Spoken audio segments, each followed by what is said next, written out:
Hi there, Malcolm here with my 258th Booktube video, and today I'll be bringing you May's edition of Marvel Select Ironheart, Those with Courage, written by Eve L. Ewing. And the story follows the character of Riri Williams, aka Ironheart, a character I don't know all that much about, apart from what was shoehorned into Wakanda, and in some ways could be considered to be the next Iron Man. She even built her suit out of Tony Stark's leftovers.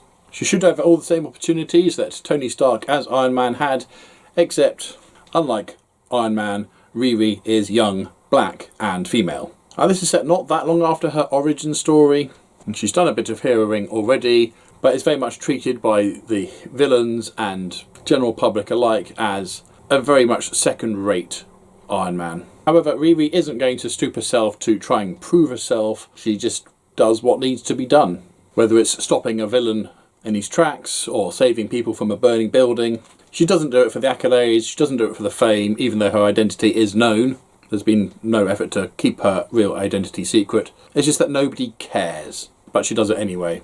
And there's not a huge amount of plot in this story, and there's an underlying theme of phone thefts. This character, Midnight's Fire, turns up as a representative of the Ten Rings, and attempts to conscript her, saying that her talents are wasted and ridiculed by the general population. And of course there's a couple of beats where it's will she, won't she, and it'd be completely understandable if she did. And I for one really enjoyed this. I enjoyed the characters. I thought Riri came across as a real down-to-earth genius, who of course will do everything she can to increase the lot she was given, but for herself, not to prove anything. And there's an ongoing gag. She's been given a lab at a university from which she operates and maintains her suit, as well as invent new things for it. But it seems that every time she goes there it's full of dignitaries and world leaders that the Dean's showing round. On the one hand it's very amusing, but on the other, would the Dean have done that had she been Tony Stark? Probably not.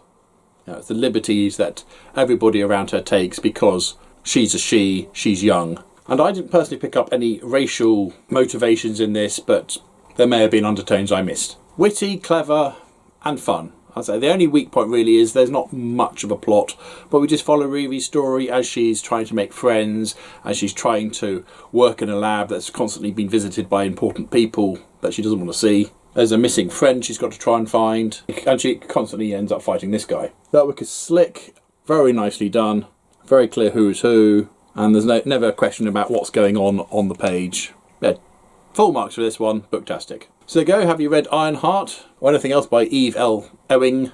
I get a back issue of Ms. Marvel Team Up, the first half of which was also written by her. And my wife's read this and said this is really good, so looking forward to reading that one.